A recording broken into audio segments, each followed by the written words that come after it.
ਮਾੜਾ ਇਹ ਹੋਇਆ ਵੀ ਜਿਹੜੇ ਬੰਦੇ ਸਾਡੇ ਨਾਲ ਸੀ ਉਹਨਾਂ ਨੇ ਫਿਰ ਟ੍ਰੈਡੀਸ਼ਨਲ ਪਾਰਟੀਆਂ ਨੂੰ ਵੋਟ ਪਾਈ। ਇੱਕ ਪਾਸੇ ਤਾਂ ਉਹਨਾਂ ਨੇ ਲੜਾਈ ਲੜੀ, ਇੱਕ ਪਾਸੇ ਫਿਰ ਉਹ ਅਕਾਲੀ ਕਾਂਗਰਸੀਆਂ ਦੇ ਚੱਕਰ 'ਚ ਫਸ ਗਏ। ਤੇ ਇਹ ਵੀ ਅਫਸੋਸ ਹੈ ਵੀ ਕੁਝ ਪਾਰਟੀਆਂ, ਕੁਝ ਜਥੇਬੰਦੀਆਂ ਐਸੀਆਂ ਜਿਨ੍ਹਾਂ ਦੇ ਪਾਲਿਸੀ ਦੇ ਤੌਰ 'ਤੇ ਵੋਟਾਂ 'ਚ ਸ਼ਾਮਲ ਹੀ ਨਹੀਂ ਹੁੰਦੇ। ਉਹ ਹੋਰ ਹੀ ਕੁਝ ਸੋਚਦੇ ਨੇ, ਰੈਵੋਲੂਸ਼ਨ ਸੋਚੀ ਜਾਂਦੇ ਨੇ। ਨਵੀਂ ਜਥੇਬੰਦੀ ਖੜੀ ਕਰਤੀ ਜਿਹੜੀ ਨਾ ਤਾਂ ਟਿਕਟਾਂ ਵਿਕੀਆਂ, ਤੇ ਜਿੰਨੇ ਅਸੀਂ ਕੁਆਲੀਫਾਈਡ ਬੰਦੇ ਲਿਆਂਦੇ ਨੇ ਇਹਦੇ 'ਚ ਅੱਗੇ ਕਿਸੇ ਪਾਰਟੀ ਨੇ ਇੰਨੇ ਕੁਆਲੀਫਾਈਡ ਬੰਦੇ ਕਦੀ ਨਹੀਂ ਲਿਆਂਦੇ। ਸਰਕਾਰ ਤਾਂ ਹੈ ਹੀ ਨਹੀਂ, ਨਾ MP ਸਾਡੇ ਕੋਈ ਕੁਝ ਕਰਦੇ ਨੇ, ਉਹਨਾਂ ਨੂੰ ਕੋਈ ਲੋਕਾਂ ਦੀ ਕੋਈ ਚਿੰਤਾ ਨਹੀਂ। ਉਹ ਤਾਂ ਉਹ ਕਹਿੰਦੇ ਨੇ ਇਲੈਕਸ਼ਨ ਲੜ ਲਈ, ਹੁਣ ਫਿਰ ਚੁੱਪ ਕਰਕੇ ਬੈਠੋ, 2024 ਜਾ ਕੇ ਸਰਗਰਮ ਹੋਵਾਂਗੇ। ਇਹੀ ਤਾਂ ਤਰਾਸਦੀ ਹੈ ਪੰਜਾਬ ਦੀ ਵੀ ਜਿਹੜੇ ਸਾਡੇ ਨੁਮਾਇੰਦੇ ਨੇ ਉਹ ਆਪਣਾ ਕੰਮ ਨਹੀਂ ਠੀਕ ਤਰ੍ਹਾਂ ਕਰ ਰਹੇ, ਡਿਊਟੀ ਨਹੀਂ ਨਿਭਾ ਰਹੇ। ਬਾਕੀ ਜਥੇਬੰਦੀਆਂ ਜਿਹੜੀਆਂ ਨਹੀਂ ਆਈ ਕਿ ਉਹਨਾਂ ਨੂੰ ਵੀ ਇਕੱਠੇ ਕਰਨ ਦੀ ਕੋਸ਼ਿਸ਼ ਹੋਊਗੀ ਕਿ ਹਜੇ ਵੀ ਉਹ ਆਡੀ ਚੱਲਣਗੇ ਕਿ ਸੰਯੁਕਤ ਕਿਸਾਨ ਮੋਰਚਾ ਜਿਹੜਾ ਹੈਗਾ ਉਹ ਇਕੱਠਾ ਹੋਊ? ਗੱਲ ਸਮਝੋ ਵੀ SKM ਇਕੱਠਾ ਹੈ, 4-5 ਬੰਦੇ ਆਪਣੀ ਉਹਨਾਂ ਦੇ ਅੰਦਰ ਇੱਕ ਬਾਇਸ ਹੈ, ਉਹਨੂੰ ਲੈ ਕੇ ਬੈਠੇ ਨੇ। ਅਫਸੋਸ ਹੈ ਉਹਦਾ, ਤੇ ਹੌਲੀ ਹੌਲੀ ਹੋ ਜਾਏਗਾ ਸਾਰਾ ਕੁਝ। ਚੋਣਾਂ ਵੀ ਮੁੱਕ ਗਈਆਂ ਨੇ, ਹੁਣ ਚੋਣਾਂ ਤੋਂ ਬਾਅਦ ਵੀ ਮੁੱਕ ਗਈਆਂ, ਹਾਲੇ ਵੀ ਉਹਨਾਂ ਦੇ ਅੰਦਰੋਂ ਕੁਝ ਨਿਕਲੇ ਤਾਂ ਹੈ। ਰਾਜੇਵਾਲ ਸਾਹਿਬ, ਕੀ ਲੱਗਦਾ ਹੈਗਾ, ਤੁਸੀਂ ਇੱਕ ਪ੍ਰੈਸ ਕਾਨਫਰੰਸ ਕੀਤੀ ਤੁਸੀਂ ਕਿਹਾ ਵੀ ਹੰਗ ਅਸੈਂਬਲੀ ਆਊਗੀ, ਪਰ ਸੰਯੁਕਤ ਸਮਾਜ ਮੋਰਚੇ ਦਾ ਕੀ ਲੱਗਦਾ ਆਪਦੀ ਸੀਟ ਬਾਰੇ? ਪਿਛਲੇ ਦਿਨਾਂ ਵਿੱਚ ਨੋਟਾਂ ਦੀ ਵਰਖਾ ਹੋਈ ਹੈ, ਸ਼ਰਾਬ ਦਾ ਦਰਿਆ ਵਗਿਆ। ਇਹ ਜਿਹੜੀਆਂ ਟ੍ਰੈਡੀਸ਼ਨਲ ਪਾਰਟੀਆਂ ਇਹਨਾਂ ਨੇ ਹੱਦ ਕਰਤੀ ਨੋਟ ਖੰਡਾਉਣ ਦੀ ਤੇ ਸ਼ਰਾਬ ਪਿਲਾਉਣ ਦੀ। ਉਹਨੇ ਬਹੁਤ ਸਾਰੇ ਨੇ ਤਾਂ 2-3 ਪਾਸਿਓਂ ਪੈਸੇ ਲੈ ਲਏ ਤੇ ਵੋਟ ਕਿਸੇ ਹੋਰ ਨੂੰ ਪਾਤੀ। ਅਸੀਂ ਬਾਹਰ ਨਿਕਲੇ, ਪੁਲਿਸ ਨੇ ਸਾਡੀਆਂ ਗੱਡੀਆਂ ਘੇਰ ਲਈਆਂ। ਨਹੀਂ, ਅਸੀਂ ਉੱਥੇ ਨਹੀਂ ਜਾ ਸਕਦੇ। ਅਸੀਂ ਟ੍ਰੈਫਿਕ ਜਾਮ ਕਰਤਾ। ਫਿਰ ਉਹ ਮੈਸੇਜ ਆਇਆ ਵੀ ਨਹੀਂ ਜੀ ਤੁਸੀਂ 22 ਜਥੇਬੰਦੀਆਂ ਜਾ ਸਕਦੇ ਹੋ। ਪਹਿਲਾਂ ਕਹਿੰਦੇ 4-5 ਚੱਲੋ, ਫਿਰ ਅਸੀਂ ਉੱਥੇ ਅੰਡਰ ਪ੍ਰੋਟੈਸਟ ਮੈਮੋਰੈਂਡਮ ਦੇ ਜੁੱਤੀਆਂ ਮਾਰ ਕੇ ਵਾਪਸ ਆ ਗਏ। ਕੀ ਕਾਰਨ ਲੱਗਦਾ ਵੀ ਕਿਸਾਨ ਜਥੇਬੰਦੀਆਂ ਨੂੰ ਨਹੀਂ ਅੰਦਰ ਜਾਣ ਦਿੱਤਾ ਜਾਂ ਗਵਰਨਰ ਨੇ ਨਹੀਂ ਸਮਾਂ ਦਿੱਤਾ? ਮੈਨੂੰ ਤਾਂ ਇਸ ਗਵਰਨਰ ਦਾ ਵਤੀਰਾ ਲੱਗਦਾ ਵੀ ਇਹ ਐਂਟੀ ਫਾਰਮਰ ਹੈ, ਐਂਟੀ ਪੰਜਾਬ ਹੈ। ਪ੍ਰੋ ਪੰਜਾਬ TV ਤੇ ਸਵਾਗਤ ਹੈ। ਮੈਂ ਸ਼ੁਭਕਰਮਨ ਧਾਲੀਵਾਲ। ਅੱਜ ਕਿਸਾਨ ਜਥੇਬੰਦੀਆਂ ਦੀ ਚੰਡੀਗੜ੍ਹ ਵਿਖੇ ਮੀਟਿੰਗ ਹੁੰਦੀ ਹੈ। ਉਸ ਤੋਂ ਬਾਅਦ 22 ਕਿਸਾਨ ਜਥੇਬੰਦੀਆਂ ਗਵਰਨਰ ਦੇ ਖਿਲਾਫ ਧਰਨਾ ਲਾਉਂਦੀਆਂ ਨੇ ਕਿਸਾਨ ਭਵਨ ਦੇ ਸਾਹਮਣੇ ਵਾਲੀ ਸੜਕ 'ਤੇ। ਉਸ ਤੋਂ ਬਾਅਦ ਰਾਜ ਭਵਨ ਦੇ ਬਾਹਰ ਸਾਡੇ ਨਾਲ ਬਲਬੀਰ ਸਿੰਘ ਰਾਜੇਵਾਲ। ਜਾਣਦੇ ਹਾਂ ਕਿਉਂ ਨਹੀਂ ਗਵਰਨਰ ਮਿਲੇ, ਕੀ ਕਾਰਨ ਰਹੇ। ਬਹੁਤ ਬਹੁਤ ਸਵਾਗਤ ਹੈ ਜੀ ਪ੍ਰੋ ਪੰਜਾਬ TV ਤੇ। ਤੁਸੀਂ ਅੱਜ ਗਵਰਨਰ ਤੋਂ ਸਮਾਂ ਮੰਗਿਆ ਸੀ, ਨਹੀਂ ਦਿੱਤਾ ਗਿਆ, ਪਰ ਫਿਰ ਪੁਲਿਸ ਨੇ ਵਿਸ਼ਵਾਸ ਦਿਵਾਇਆ ਵੀ ਗੱਲ ਬਣ ਗਈ ਹੈ, ਮਿਲਣਗੇ। ਫਿਰ ਗਵਰਨਰ ਹਾਊਸ ਦੇ ਬਾਹਰ ਕੀ ਗੱਲਬਾਤ ਹੋਈ? ਅਸਲ 'ਚ 7 ਦਿਨ ਤੋਂ ਅਸੀਂ ਕੋਸ਼ਿਸ਼ ਕਰ ਰਹੇ ਹਾਂ ਵੀ ਸਾਨੂੰ ਸਮਾਂ ਮਿਲ ਜੇ। ਗਵਰਨਰ ਹਾਊਸ ਦੇ ਦਫ਼ਤਰ ਦਾ ਕੋਈ ਪਤਾ ਨਹੀਂ ਕੀ ਹੈ, ਉੱਥੇ ਕਿੱਦਾਂ ਦਾ ਕੰਮ ਚੱਲਦਾ ਰੱਬ ਜਾਣਦਾ, ਰੱਬ ਵਾਲੀ ਆ ਉਹਨਾਂ ਦਾ। ਮੈਨੂੰ ਪਰਸੋਂ ADC ਨੇ ਕਿਹਾ ਵੀ ਜੀ ਮੈਨੂੰ ਪਤਾ ਨਹੀਂ ਉਹ ਜਿਹੜੀ ਤੁਸੀਂ ਮੇਲ ਕੀਤੀ ਸੀ ਉਹ ਕਿੱਥੇ ਗਈ, ਤੁਸੀਂ ਮੈਨੂੰ ਫੇਰ ਦੁਬਾਰਾ ਮੇਲ ਕਰ ਦਿਓ। ਉਹਨੂੰ ਦੁਬਾਰਾ ਮੇਲ ਕਰਤੀ। ਕੱਲ੍ਹ ਉਹ ਕਹਿੰਦੇ ਜੀ ਮੈਂ ਦੇਖਦਾ ਜੀ, ਦੁਪਹਿਰ ਤੋਂ ਬਾਅਦ ਮੈਂ ਤੁਹਾਨੂੰ ਦੱਸੂਗਾ ਸਮਾਂ। ਦੁਪਹਿਰ ਤੋਂ ਬਾਅਦ ਪੁੱਛਿਆ, 2 ਵਜੇ ਪੁੱਛਿਆ, ਫਿਰ 2:30 ਵਜੇ ਕਹਿਤਾ, ਫਿਰ 2:30 ਵਜੇ ਪੁੱਛਿਆ ਤਾਂ 5 ਵਜੇ ਕਹਿਤਾ। 5 ਵਜੇ ਤੋਂ ਬਾਅਦ ਫਿਰ ਜਦੋਂ ਕੋਈ ਰਿਸਪੌਂਸ ਨਹੀਂ ਮਿਲਿਆ, ਅੱਜ ਅਸੀਂ ਇੱਥੇ ਆ ਗਏ। ਇੱਥੇ ਆ ਕੇ ਅਸੀਂ ਇੱਥੇ ਇਕੱਠੇ ਹੋ ਰਹੇ ਸੀ ਕਿ ਜਾਣਾ ਸੀ ਉੱਥੇ ਵੀ ਜਾਵਾਂਗੇ। ਉੱਥੇ ਜੇ ਨਹੀਂ ਮਿਲੇਗਾ ਤਾਂ ਅਸੀਂ ਕਾਊਂਟਰ 'ਤੇ ਅੰਡਰ ਪ੍ਰੋਟੈਸਟ ਦੇ ਕੇ ਆ ਜਾਵਾਂਗੇ ਮੈਮੋਰੈਂਡਮ। ਅਸੀਂ ਬਾਹਰ ਨਿਕਲੇ, ਪੁਲਿਸ ਨੇ ਸਾਡੀਆਂ ਗੱਡੀਆਂ ਘੇਰ ਲਈਆਂ ਤੇ ਨਹੀਂ, ਅਸੀਂ ਉੱਥੇ ਨਹੀਂ ਜਾ ਸਕਦੇ। ਅਸੀਂ ਟ੍ਰੈਫਿਕ ਜਾਮ ਕਰਤਾ। ਫਿਰ ਉਹ ਮੈਸੇਜ ਆਇਆ ਵੀ ਨਹੀਂ ਜੀ ਤੁਸੀਂ 22 ਜਥੇਬੰਦੀਆਂ ਜਾ ਸਕਦੇ ਹੋ। ਪਹਿਲਾਂ ਕਹਿੰਦੇ 4-5 ਚੱਲੋ, ਫਿਰ ਕਹਿੰਦੇ 22 ਜਾ ਸਕਦੇ ਹੋ। ਉੱਥੇ ਲੈ ਗਏ। ਉੱਥੇ ਲਿਜਾ ਕੇ ਸਾਨੂੰ ਇੱਕ ਤਾਂ ਪਹਿਲਾਂ ਅੱਧਾ ਕਿਲੋਮੀਟਰ ਪਿੱਛੇ ਹੀ ਸਾਡੀਆਂ ਗੱਡੀਆਂ ਰੋਕਤੀਆਂ। ਉੱਥੇ ਬੈਰੀਕੇਡ ਲਾ ਕੇ ਚੌਂਕ ਦੇ ਵਿੱਚ, ਜਿਹੜਾ ਪਿਛਲਾ ਚੌਂਕ ਹੈ, ਉੱਥੇ ਸਾਨੂੰ ਰੋਕਤਾ। ਤੋਂ ਤੁਰ ਕੇ ਅਸੀਂ ਉੱਥੇ ਗਏ। ਉੱਥੇ ਜਾ ਕੇ ਫਿਰ ਜੀ ਤੁਸੀਂ ਜੀ 22 ਨਹੀਂ ਜੀ 4 ਜੀ 5 ਜੀ, ਫਿਰ ਉਹੀ ਕਰਦੇ ਰਹੇ।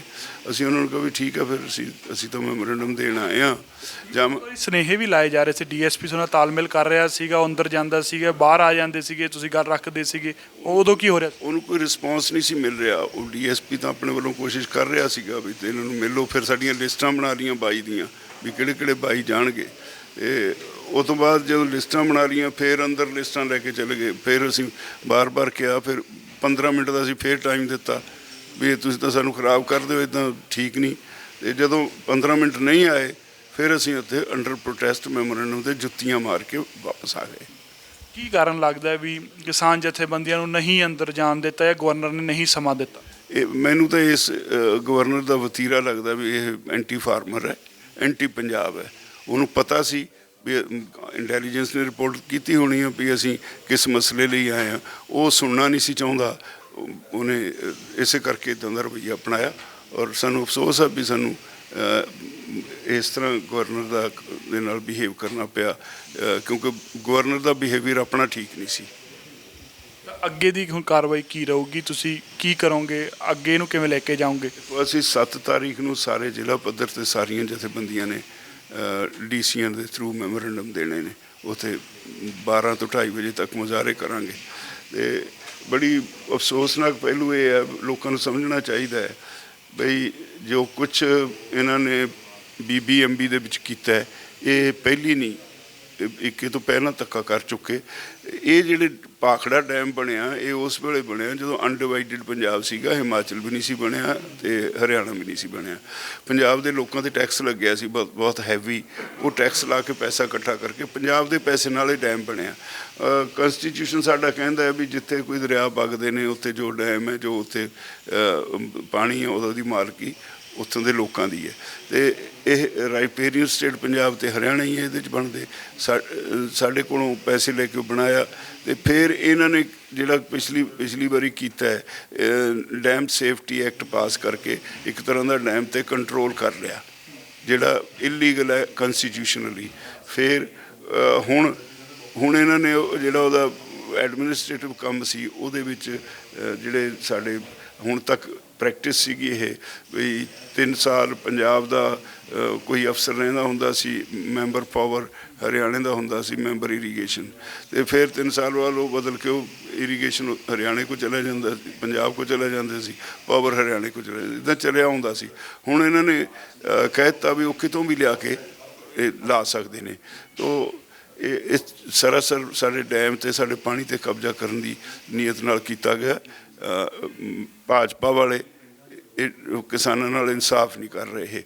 ਇੱਕ ਤਾਂ ਇਹ ਇਸ਼ੂ ਸੀਗਾ। ਦੂਸਰਾ ਇਸ਼ੂ ਇੱਕ ਇਹ ਵੀ ਸੀ ਵੀ ਜਿਹੜਾ ਇੱਥੇ ਸਕੂਲ ਐਜੂਕੇਸ਼ਨ ਬੋਰਡ ਨੇ ਕਿਤਾਬਾਂ ਹਿਸਟਰੀ ਡਿਸਟੋਰਟ ਕਰਕੇ ਬੱਚਿਆਂ ਨੂੰ ਪੜ੍ਹਾਈ ਜਾ ਰਹੀ ਹੈ, ਉਹਦੇ ਬਾਰੇ ਸਾਡਾ ਕਹਿਣਾ ਸੀਗਾ ਵੀ ਜਿਸ ਹਿਸਟੋਰੀਅਨ ਨੇ ਜਿਹਨੇ ਇਹ ਕਿਤਾਬ ਲਿਖੀ ਹੈ ਔਰ ਉਹਦੇ ਖਿਲਾਫ ਪਰਚਾ ਦਰਜ ਕਰਕੇ ਕਾਰਵਾਈ ਕੀਤੀ ਜੇ, ਕਿਤਾਬਾਂ ਵਾਪਸ ਲਈਆਂ ਜਾਣ।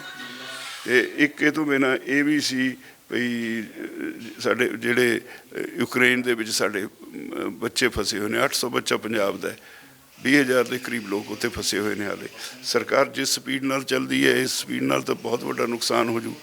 ਇਹਨਾਂ ਨੇ ਆਪਣੀ 에ਅਰਲਾਈਨ ਤਾਂ ਵੇਚਤੀ, ਸਟੇਟ ਦੀ 에ਅਰਲਾਈਨ ਹੈ ਨਹੀਂ ਕੋਈ, ਤੇ ਹੁਣ ਇਹਨਾਂ ਨੇ ਥੋੜ੍ਹੇ ਜਿਹੇ 에ਅਰਫੋਰਸ ਦੇ ਜਹਾਜ਼ ਭੇਜਿਆ। ਇੱਦਾਂ ਨਹੀਂ ਹੋਣਾ ਜਿਹੜੀ ਸਪੀਡ ਨਾਲ ਇਹ ਚੱਲ ਰਹੇ ਨੇ। ਇਹ ਤਾਂ ਸਪੀਡ ਵਧਾਉਣੀ ਪਏਗੀ, ਸਾਰੀ 에ਅਰਫੋਰਸ ਨੂੰ ਲਾਉਣਾ ਪਏਗਾ। ਉਹ ਜਿਹੜੇ ਜੰਗ ਲੜ ਰਹੇ ਨੇ ਭਾਵੇਂ ਉਹਨਾਂ ਨਾਲ ਗੱਲਬਾਤ ਕਰਕੇ ਕੁਝ ਟਾਈਮ ਲਓ ਉਹਨਾਂ ਤੋਂ, ਤੇ ਉਸ ਦੌਰਾਨ ਸਾਰੇ ਸਾਡੇ ਜਿਹੜੇ ਬੈਠੇ ਨੇ ਦੇਸ਼ ਦੇ ਲੋਕ, ਉਹਨਾਂ ਨੂੰ ਕੱਢ ਲੈਣਾ ਚਾਹੀਦਾ, ਸਟੂਡੈਂਟਸ ਨੂੰ ਕੱਢਣਾ ਚਾਹੀਦਾ। ਔਰ ਜਿਹੜਾ ਉੱਥੇ ਉਹਨਾਂ ਦਾ ਡਿਗਰੀ ਵਿਚਾਲੇ ਰਹੇਗੀ, ਇੱਥੇ ਕਿਸੇ ਚੰਗੀ ਇੰਸਟੀਟਿਊਸ਼ਨ 'ਚ ਉਹਨਾਂ ਦੀ ਡਿਗਰੀ ਕੰਪਲੀਟ ਕਰਾਉਣੀ ਚਾਹੀਦੀ ਹੈ। ਜਿਹੜਾ ਉਹਨਾਂ ਦਾ ਪੈਸਾ ਉੱਥੇ ਲੱਗਿਆ ਉਹ ਵੀ ਦੇਣਾ ਚਾਹੀਦਾ ਸਟੂਡੈਂਟਸ ਨੂੰ। ਤੋ ਇਹਦੇ 'ਚ ਅਸੀਂ ਜ਼ਿੰਮੇਵਾਰ ਸਮਝਦੇ ਹਾਂ ਭਾਰਤ ਸਰਕਾਰ ਨੂੰ। ਇਹ ਜਿਸ ਤਰ੍ਹਾਂ ਇਹਨਾਂ ਨੂੰ ਸਪੀਡ ਨਾਲ ਕੰਮ ਕਰਨਾ ਚਾਹੀਦਾ ਸੋ ਨਹੀਂ ਕਰ ਰਹੇ। ਭਾਖੜਾ ਬਿਆਸ ਦੇ ਮੁੱਦੇ ਉੱਤੇ ਤੇ ਜਿਹੜਾ ਹਿਸਟਰੀ ਵਾਲਾ ਮੁੱਦਾ ਆਇਆ ਪੰਜਾਬ ਸਿੱਖਿਆ ਬੋਰਡ ਦਾ, ਉਹ 'ਤੇ ਜਿਵੇਂ ਸਰਕਾਰ ਦਾ ਰਵੱਈਆ ਉਹਨੂੰ ਕਿਵੇਂ ਤੁਸੀਂ ਦੇਖਦੇ ਹੈਗੇ ਹੋ? ਕਿਉਂਕਿ ਸਰਕਾਰ ਦੇ ਹੀ ਚੁਣੇ ਹੋਏ MP ਜਿਹੜੇ ਹੈਗੇ ਉਹ ਸਰਕਾਰ 'ਤੇ ਹੀ ਸਵਾਲ ਚੱਕ ਰਹੇ। ਸਰਕਾਰ ਤਾਂ ਹੈ ਹੀ ਨਹੀਂ, ਨਾ MP ਸਾਡੇ ਕੋਈ ਕੁਝ ਕਰਦੇ ਨੇ, ਉਹਨਾਂ ਨੂੰ ਕੋਈ ਲੋਕਾਂ ਦੀ ਕੋਈ ਚਿੰਤਾ ਨਹੀਂ। ਉਹ ਤਾਂ ਕਹਿੰਦੇ ਨੇ ਇਲੈਕਸ਼ਨ ਲੜ ਲਈ, ਹੁਣ ਫਿਰ ਚੁੱਪ ਕਰਕੇ ਬੈਠੋ, 2024 ਜਾ ਕੇ ਸਰਗਰਮ ਹੋਵਾਂਗੇ। ਇਹੀ ਤਾਂ ਤਰਾਸਦੀ ਹੈ ਪੰਜਾਬ ਦੀ ਵੀ ਜਿਹੜੇ ਸਾਡੇ ਨੁਮਾਇੰਦੇ ਨੇ ਉਹ ਆਪਣਾ ਕੰਮ ਨਹੀਂ ਠੀਕ ਤਰ੍ਹਾਂ ਕਰ ਰਹੇ, ਡਿਊਟੀ ਨਹੀਂ ਨਿਭਾ ਰਹੇ। ਜਿਹੜੀਆਂ ਕਿਸਾਨਾਂ ਦੀਆਂ ਪਹਿਲਾਂ ਮੰਗਾਂ ਸੀ ਸੰਯੁਕਤ ਕਿਸਾਨ ਮੋਰਚੇ ਦੀਆਂ, ਉਹਦੇ ਉੱਤੇ ਕਿੱਥੇ ਗੱਲ ਖੜੀ ਹੈਗੀ? ਕੋਈ ਸੈਂਟਰ ਨਾਲ ਹੁਣ ਗੱਲ ਹੋ ਰਹੀ ਹੈ? ਨਹੀਂ, ਉਹਦੇ 'ਤੇ ਅਸੀਂ ਕਿਹਾ ਵੀ ਜਿਹੜਾ ਹੈਗਾ ਸੀ ਲਖੀਮਪੁਰ ਖੀਰੀ ਦਾ ਕੇਸ, ਉਹਦੇ 'ਚ ਅਜੇ ਕੁਮਾਰ ਟੈਣੀ ਜਿਹੜਾ ਸਟੇਟ ਹੋਮ ਮਿਨਿਸਟਰ ਹੈ, ਉਹਦਾ ਬੇਟਾ 302 ਚ ਅੰਦਰ ਸੀ। ਉਹਨੇ ਜਿਹੜੀ ਸਾਡੀ ਪ੍ਰੋਸੀਕਿਊਸ਼ਨ ਬ੍ਰਾਂਚ ਹੈ, ਜਿਹੜੇ ਸਾਡੇ ਸਰਕਾਰੀ ਵਕੀਲ ਨੇ, ਉਹਨਾਂ ਨੂੰ ਕਹਿ ਕੇ ਆਪਣੇ ਬੇਟੇ ਦੀ 302 ਦੇ ਕੇਸ 'ਚ ਜ਼ਮਾਨਤ ਕਰਾ ਲਈ, ਔਰ ਉਹ ਖੁਦ ਵੀ ਇਸ ਕੇਸ 'ਚ ਇਨਵੋਲਵ ਹੈ। ਅਸੀਂ ਉਹਨਾਂ ਨੂੰ ਕਿਹਾ ਵੀ ਤੁਸੀਂ ਜਿਹੜਾ ਪਹਿਲਾਂ ਤਾਂ ਉਹਨੂੰ ਸਰਕਾਰ ਉੱਥੋਂ ਹਟਾਇਆ ਅਹੁਦੇ ਤੋਂ, ਤੇ ਫਿਰ ਉਹਦੇ ਖਿਲਾਫ ਵੀ ਪਰਚਾ ਹੈ, ਉਹਨੂੰ ਵੀ ਅਰੈਸਟ ਕਰੇ, ਤੇ ਉਹਦੇ ਬੇਟੇ ਦੀ ਜ਼ਮਾਨਤ ਕੈਂਸਲ ਕਰਾ ਕੇ ਸਲਾਖਾਂ ਪਿੱਛੇ ਭੇਜੇ। ਤੇ ਜਿਹੜੀਆਂ ਬਾਕੀ ਜਥੇਬੰਦੀਆਂ ਜਿਹੜੀਆਂ ਨਹੀਂ ਆਈ, ਕਿ ਉਹਨਾਂ ਨੂੰ ਵੀ ਇਕੱਠੇ ਕਰਨ ਦੀ ਕੋਸ਼ਿਸ਼ ਹੋਊਗੀ, ਕਿ ਹਜੇ ਵੀ ਉਹ ਆਡੀ ਚੱਲਣਗੇ, ਕਿ ਸੰਯੁਕਤ ਕਿਸਾਨ ਮੋਰਚਾ ਜਿਹੜਾ ਹੈਗਾ ਉਹ ਇਕੱਠਾ ਹੋਊਗਾ? ਗੱਲ ਸਮਝੋ ਵੀ SKM ਇਕੱਠਾ ਹੈ, 4-5 ਬੰਦੇ ਆਪਣੀ ਉਹਨਾਂ ਦੇ ਅੰਦਰ ਇੱਕ ਬਾਇਸ ਹੈ, ਉਹਨੂੰ ਲੈ ਕੇ ਬੈਠੇ ਨੇ, ਅਫਸੋਸ ਹੈ ਉਹਦਾ, ਤੇ ਹੌਲੀ ਹੌਲੀ ਹੋ ਜਾਏਗਾ ਸਾਰਾ ਕੁਝ। ਚੋਣਾਂ ਵੀ ਮੁੱਕ ਗਈਆਂ ਨੇ, ਹੁਣ ਚੋਣਾਂ ਤੋਂ ਬਾਅਦ ਵੀ ਮੁੱਕ ਗਈਆਂ, ਹਾਲੇ ਵੀ ਉਹਨਾਂ ਦੇ ਅੰਦਰੋਂ ਕੁਝ ਨਿਕਲੇ ਤਾਂ ਹੈ, ਉਮੀਦ ਹੈ ਵੀ ਛੇਤੀ ਠੀਕ ਹੋ ਜਾਊ। ਗੱਲਬਾਤ ਹੋਈ, ਤੁਸੀਂ ਗੱਲਬਾਤ ਕੀਤੀ ਜਾਂ ਕੋਈ ਹੋਰ ਤੁਹਾਡੇ ਸਾਥੀ ਨੇ ਗੱਲਬਾਤ ਕੀਤੀ? ਮੈਂ ਤਾਂ ਇਲੈਕਸ਼ਨ ਲੜਦਾ ਰਿਹਾ, ਹੁਣ ਵਿਹਲੇ ਹੋਏ ਹਾਂ, ਹੁਣ ਕੈਂਡੀਡੇਟਸ ਨਾਲ ਇੰਟਰੈਕਸ਼ਨ ਚੱਲ ਰਹੀ ਹੈ। ਸਾਰੇ ਪੰਜਾਬ 'ਚ 2 ਮੀਟਿੰਗਾਂ ਕਰ ਲਈਆਂ, ਇੱਕ ਮਾਲਵੇ ਦੀ, ਇੱਕ ਦੁਆਬੇ ਦੀ। ਮਾਲਵੇ ਦੀ ਅੱਧਾ ਮਾਲਵਾ ਰਹਿੰਦਾ, ਉਹਦੀ ਕੱਲ੍ਹ ਮੀਟਿੰਗ ਹੈ। ਫਿਰ ਮਾਝੇ ਦੀ 6 ਤਾਰੀਖ ਨੂੰ ਮੀਟਿੰਗ ਹੈ, ਕਰਕੇ ਫਿਰ ਸਾਰੇ ਕੈਂਡੀਡੇਟਸ ਨਾਲ ਫਿਰ ਮੀਟਿੰਗ ਕਰਨੀ ਹੈ। ਇਹਦੇ ਵਿੱਚ ਰੁੱਝੇ ਰਹੇ ਹਾਂ, ਅਤੇ ਫਿਰ ਵੀ 7 ਤਰੀਕ ਦਾ ਵੀ ਹੈ, ਉਹ ਤੋਂ ਬਾਅਦ ਦੇਖਿਆ ਕਰਦੇ ਹਾਂ। ਥੋੜੇ ਦਿਨਾਂ ਨਤੀਜੇ ਵੀ ਆ ਜਾਣੇ। ਰਾਜੇਵਾਲ ਸਾਹਿਬ, ਕੀ ਲੱਗਦਾ ਹੈਗਾ? ਤੁਸੀਂ ਇੱਕ ਪ੍ਰੈਸ ਕਾਨਫਰੰਸ ਕੀਤੀ, ਤੁਸੀਂ ਕਿਹਾ ਵੀ ਹੰਗ ਅਸੈਂਬਲੀ ਆਊਗੀ, ਪਰ ਸੰਯੁਕਤ ਸਮਾਜ ਮੋਰਚੇ ਦਾ ਕੀ ਲੱਗਦਾ?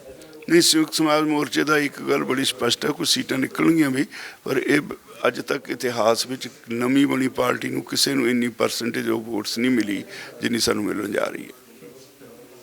ਕਿੰਨੇ ਕੁ ਉਮੀਦਵਾਰ ਲੱਗਦਾ ਜਿੱਤ ਵੀ ਜਾਣਗੇ, ਜਾਂ ਤੁਸੀਂ ਆਪਦੀ ਸੀਟ ਬਾਰੇ ਕੀ? 10 ਤੱਕ ਵੇਟ ਕਰੋ। ਜਿਹੜੇ ਬਾਕੀ ਓਵਰਆਲ ਕਿਉਂ ਲੱਗਦਾ ਤੁਹਾਨੂੰ ਵੀ ਹੰਗ ਅਸੈਂਬਲੀ ਆਊਗੀ? ਦੇਖੋ, ਅਖੀਰਲੇ ਦਿਨਾਂ ਵਿੱਚ ਨੋਟਾਂ ਦੀ ਵਰਖਾ ਹੋਈ ਹੈ, ਸ਼ਰਾਬ ਦਾ ਦਰਿਆ ਵਗਿਆ। ਇਹ ਜਿਹੜੀਆਂ ਟਰੈਡੀਸ਼ਨਲ ਪਾਰਟੀਆਂ, ਇਹਨਾਂ ਨੇ ਹੱਦ ਕਰਤੀ ਨੋਟ ਖੰਡਾਉਣ ਦੀ ਤੇ ਸ਼ਰਾਬ ਪਿਲਾਉਣ ਦੀ। ਉਹਦੇ ਨਾਲ ਇਹ ਆਪ ਵੀ ਚੱਕਰ 'ਚ ਪੈ ਗਏ। ਇਹਨਾਂ ਨੂੰ ਫਿਰ ਲੋਕਾਂ ਨੇ, ਬਹੁਤ ਸਾਰੇ ਨੇ ਤਾਂ 2-2, 3-3 ਪਾਸਿਓਂ ਪੈਸੇ ਲੈ ਲਏ, ਤੇ ਵੋਟ ਕਿਸੇ ਹੋਰ ਨੂੰ ਪਾਤੀ। ਇਸ ਕਰਕੇ ਕੋਈ ਸਹੀ ਅਸੈਸਮੈਂਟ ਕਿਸੇ ਨੂੰ ਨਹੀਂ ਲੱਗ ਰਹੀ। ਇਹ 10 ਨੂੰ ਪਤਾ ਲੱਗੂਗਾ ਵੀ ਕੀ ਹੁੰਦਾ ਹੈ। ਜਦੋਂ ਮੋਰਚਾ ਲੱਗਿਆ ਸੀ, ਉਦੋਂ ਜਦੋਂ ਬਦਲਾਵ ਦੀ ਗੱਲ ਹੋ ਰਹੀ ਸੀਗੀ, ਜਾਂ ਸਾਰਾ ਸਿਸਟਮ ਚੇਂਜ ਕਰਨ ਦੀ ਗੱਲ ਹੋ ਰਹੀ ਸੀ, ਇੱਕ ਲਹਿਰ ਜੀ ਬਣਦੀ ਜਾ ਰਹੀ ਸੀ, ਹਵਾ ਬਣਦੀ ਜਾ ਰਹੀ ਸੀ। ਤੁਹਾਨੂੰ ਲੱਗਦਾ ਕਿਤੇ ਨਾ ਕਿਤੇ ਚੋਣਾਂ ਜਾ ਕੇ ਉਹ ਘਟੀ, ਕਮਜ਼ੋਰ ਹੋਈ, ਕਿ ਲੋਕ ਹਜੇ ਵੀ ਉੱਥੇ ਹੀ ਖੜੇ? ਮਾੜਾ ਇਹ ਹੋਇਆ ਵੀ ਜਿਹੜੇ ਬੰਦੇ ਸਾਡੇ ਨਾਲ ਸੀ, ਉਹਨਾਂ ਨੇ ਫਿਰ ਟਰੈਡੀਸ਼ਨਲ ਪਾਰਟੀਆਂ ਨੂੰ ਵੋਟ ਪਾਈ। ਇੱਕ ਪਾਸੇ ਤਾਂ ਉਹਨਾਂ ਨੇ ਲੜਾਈ ਲੜੀ, ਇੱਕ ਪਾਸੇ ਫਿਰ ਉਹ ਅਕਾਲੀ ਕਾਂਗਰਸੀਆਂ ਦੇ ਚੱਕਰ 'ਚ ਫਸ ਗਏ। ਤੇ ਇਹ ਵੀ ਅਫਸੋਸ ਹੈ ਵੀ ਕੁਝ ਪਾਰਟੀਆਂ, ਕੁਝ ਜਥੇਬੰਦੀਆਂ ਐਸੀਆਂ ਜਿਨ੍ਹਾਂ ਦੇ ਪਾਲਿਸੀ ਦੇ ਤੌਰ 'ਤੇ ਉਹ ਵੋਟਾਂ 'ਚ ਸ਼ਾਮਲ ਹੀ ਨਹੀਂ ਹੁੰਦੇ। ਉਹ ਹੋਰ ਹੀ ਕੁਝ ਸੋਚਦੇ ਨੇ, ਰੈਵੋਲੂਸ਼ਨ ਇਹ ਸੋਚੀ ਜਾਂਦੇ ਨੇ, ਪਰ ਉਹਨਾਂ ਦਾ ਕੇਡਰ ਜਿਹੜਾ ਉਹ ਸਾਡੇ ਨਾਲ ਰਿਹਾ। ਤੁਹਾਨੂੰ ਲੱਗਦਾ ਇਹ ਸਾਰੀਆਂ ਚੀਜ਼ਾਂ ਅਫੈਕਟ ਕੀਤਾ ਸੰਯੁਕਤ ਸਮਾਜ ਮੋਰਚੇ ਨੂੰ, ਜਾਂ ਉਹਦੀ ਕੈਂਪੇਨ ਨੂੰ, ਜਾਂ ਇੱਕ ਹਵਾ ਬਣ ਸਕਦੀ ਸੀ? ਚੰਗਾ ਮਾੜਾ ਇਫੈਕਟ ਹੁੰਦਾ ਹੀ ਹੁੰਦਾ ਹੈ।